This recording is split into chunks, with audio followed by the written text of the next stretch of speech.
सही नहीं है, महल मठाई तो दही नहीं है। लागे मिजाज आज सही नहीं है, महल मठाई तो दही नहीं है।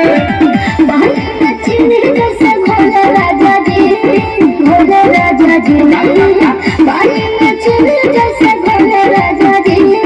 भोले राजा जी कमरिया गोले गोले कमरिया गोले गोले कमरिया गोले गोले गोले गोले डोले राजा जी कमरिया गोले गोले गोले गोले डोले राजा जी कमरिया गोले गोले गोले गोले डोले रानी जी कमरिया गोले गोले गोले गोले डोले रानी जी।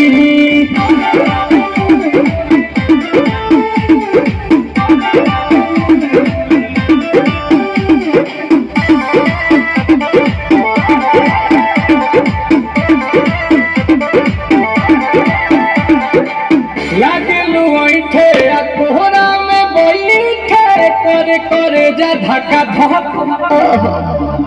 कहेलू झूठे की जाला न उठे देखेला हमारा कसम।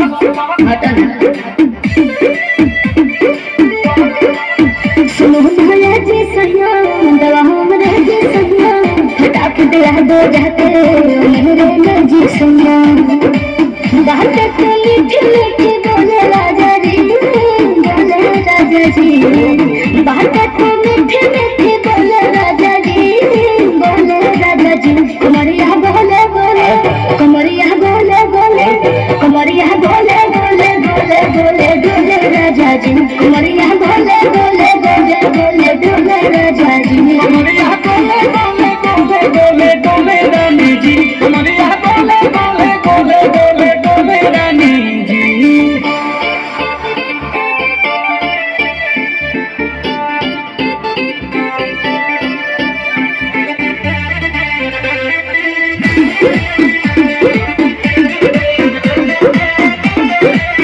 एहो हसीना इशारों के बिना सीना से जलवा के शॉट होला रानी गरम जवानी पानी पिए लुगाटा कहट।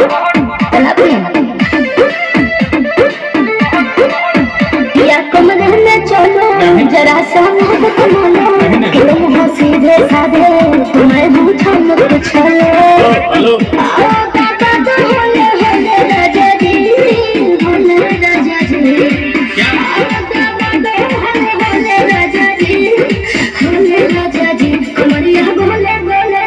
कमरिया बोले बोले कमरिया बोले बोले बोले बोले बोले राजा जी कमरिया बोले बोले बोले बोले बोले राजा जी कमरिया गोले गोले गोले गोले डोले रानी जी कमरिया गोले गोले